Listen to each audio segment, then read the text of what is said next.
2 Korintus 8 ayat 9 menuliskan, "Karena kamu telah mengenal kasih karunia Tuhan kita Yesus Kristus, bahwa Ia yang oleh karena kamu menjadi miskin, sekalipun Ia kaya, supaya kamu menjadi kaya oleh karena kemiskinannya." Jadi Tuhan Yesus yang kaya, oleh karena kita Dia menjadi miskin, ya, supaya kita menjadi kaya oleh karena kemiskinannya. Jadi Dia turun dari surga dan mengangkat kita supaya naik untuk hidup yang lebih baik. 2 Korintus 8 ini adalah surat Paulus kepada jemaat di Korintus. Tetapi di saat ini Paulus bercerita kepada jemaat Korintus tentang jemaat-jemaat di Makedonia. 2 Korintus 8 ayat 1, "Saudara-saudara, kami hendak memberitahukan kepada kamu tentang kasih karunia yang dianugerahkan kepada jemaat-jemaat di Makedonia." Ayat kedua, "Selagi dicobai dengan berat dalam pelbagai penderitaan, sukacita mereka meluap, dan meskipun mereka sangat miskin, namun mereka kaya dalam kemurahan." Ayat 2 saya ulangin lagi, "Selagi dicobai dengan berat dalam berbagai penderitaan, sukacita mereka meluap, dan meskipun mereka sangat miskin, namun mereka kaya dalam kemurahan." Ini adalah seri pengajaran I Am Rich, aku kaya karena Tuhan.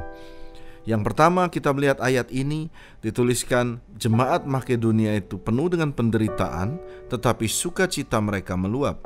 Meskipun mereka sangat miskin, namun mereka kaya dalam kemurahan.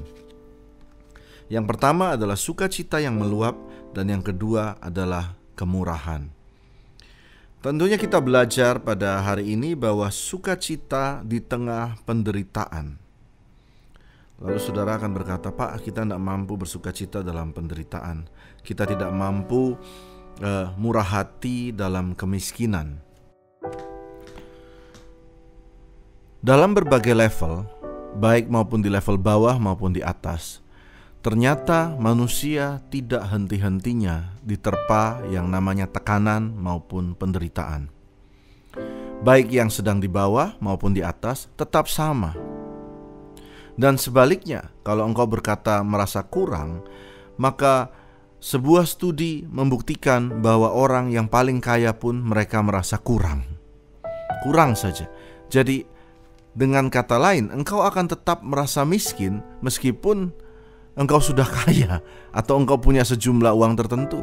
Ken Honda, seorang peneliti dan seorang motivator tentang keuangan di Jepang, bercerita bahwa dia meneliti akan orang-orang yang memiliki deposito tertentu di bank, dan dia berkata bahwa dia datang ke orang yang memiliki $10.000 di bank, tanya, "Apakah engkau cukup?" Dia berkata, "Tidak cukup, saya akan merasa kaya kalau saya punya 100.000.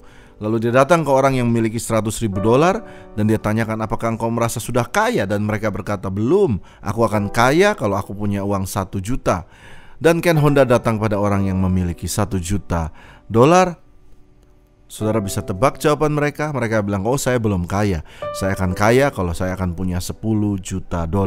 Demikian seterusnya. Jadi ayat 2 ini menyatakan bahwa dalam berbagai penderitaan dan tekanan, hendaklah sukacitamu meluap. Dan yang kedua, engkau murah hati meskipun dalam kemiskinan. Itu artinya dalam semua stage level kehidupan kita, tidak ditentukan oleh jumlah materi yang kita miliki, sukacita dan kemurahan hati adalah dua hal yang bagus buat jiwa kita dalam segala situasi. Sukacita dan kemurahan hati adalah dua hal yang menentukan kita disebut kaya di dalam Tuhan. Kita melihat bagaimana orang-orang yang dikatakan sukses. Baru-baru ini ada seorang bilioner, 27 tahun menikah, ternyata merasa tidak cocok. Padahal dia adalah seorang bilioner besar, pendiri dari perusahaan multinasional yang luar biasa. Kurang apa? Lalu kita melihat juga pernikahan-pernikahan para artis, ya, kalau saudara menganggap kekurangan saudara adalah kecantikan atau kegantengan, lihat mereka menikah, mereka bercerai dan berkata tidak cocok juga. Jadi ternyata angka dunia akan uang, postur manusia, kehebatan dunia tidak menentukan sukacita, dan kemurahan hati. Itulah sebabnya dalam pelajaran ini, dalam 2 Korintus 8 dikatakan, engkau kaya karena Yesus menjadi miskin. Dalam perikop ini kita belajar, engkau akan disebut kaya kalau engkau bisa sukacita dalam segala keadaan. Dan yang kedua, engkau murah hati dalam segala keadaan. Sekalipun tidak ada apapun, bisakah engkau menjadi orang kaya dan membagikan senyuman? Bukankah itu lebih indah daripada kalau engkau setiap hari hanya merengut dan mengasihani diri, mengurung diri dan berkata, oh betapa nasibku sedih. Mari kita rubah itu, memiliki mental yang kaya, penuh dengan sukacita, sukacita yang meluap, yang orang lain bisa melihat. Dan yang kedua, murah hati. Sesuai dengan keadaan kita tetap bisa murah hati. Saudara, murah hati belum tentu uang juga. Engkau bisa dikatakan murah hati. Saya ingat di RT saya disebut murah hati juga engkau menyediakan waktu untuk kerja bakti bersama-sama.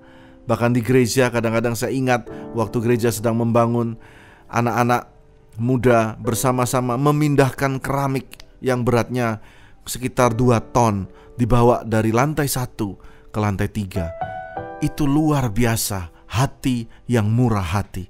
Saya ingat bagaimana mereka berkeringat, mereka bergantian membawa keramik dari lantai 1 ke lantai 3. Kurang lebih ada sekitar 15 sampai 30 orang, semuanya menyelesaikan sampai selesai. Itu adalah contoh murah hati. Sekarang mari kita kembali kepada diri kita sendiri. Apakah kita bersuka cita? Atau setiap hari kita hanya sedih dan berkata, keadaanku, aku orang yang paling susah di dunia, tidak ada orang yang dapat mengerti aku. Maka hari ini gereja berkata, saudara, tahukah saudara kalau lihat ke bawah, banyak yang lebih susah dari saudara. Dan kalau saudara lihat ke atas, maaf saya katakan, saudara mungkin tidak melihat kesusahan mereka. Saudara hanya lihat sepertinya bagus. Saudara tidak tahu pergumulan mereka. Ya, dan yang kedua, murah hatilah dalam keadaan apapun, sehingga disebut meskipun mereka miskin, tetapi mereka kaya dalam kemurahan. Nehemia menuliskan pada waktu dia datang ke tempat Yerusalem. Pada waktu itu orang-orang Israel dibuang keluar dari Yerusalem. Maka semua rakyat-rakyat yang dalam pembuangan itu berkumpul, ada Nehemia dan Esra. Lalu mereka membaca Alkitab, membaca ayat-ayat Taurat. Lalu semua jemaat dikatakan menangis, meraung, mengingat akan Tuhan mereka. Tetapi pada hari itu Nehemia berkata, Nehemia menuliskan, jangan bersusah hati hari ini. Jangan bersusah hati, bersukacitalah karena Tuhan, karena itulah perlindunganmu. The joy of the Lord is my strength. Di dalam sukacita ada kekuatan, ada perlindungan. Bukankah itu yang dicari orang? Orang menjadi kaya buat apa? Buat mendapat kekuatan kan? Untuk mendapat perlindungan bukan? Tetapi Alkitab mengajarkan sukacita dalam Tuhan membawa kekuatan dan membawa perlindungan dari Tuhan. Matius 5 ayat 7 juga berkata, berbahagialah orang yang murah hatinya, karena mereka akan beroleh kemurahan. Saudara generous, maka saudara akan mendapat generosity. Amsal 19 ayat 17, siapa menaruh belas kasihan kepada orang lemah, memiutangi Tuhan yang akan membalas perbuatannya itu. Jadi waktu engkau murah hati atau berbelas kasihan kepada orang yang membutuhkan pertolongan, engkau murah hati, maka itu seperti engkau memiutangi Tuhan. Dan Tuhan, masa atau gak bayar hutang? Tuhan pasti bayar hutang. Hutang kebaikan, kemurahan juga kepada kita. Lakukan dengan tulus, sukacita, dan murah hati menjadi dasar kita kaya di dalam Kristus.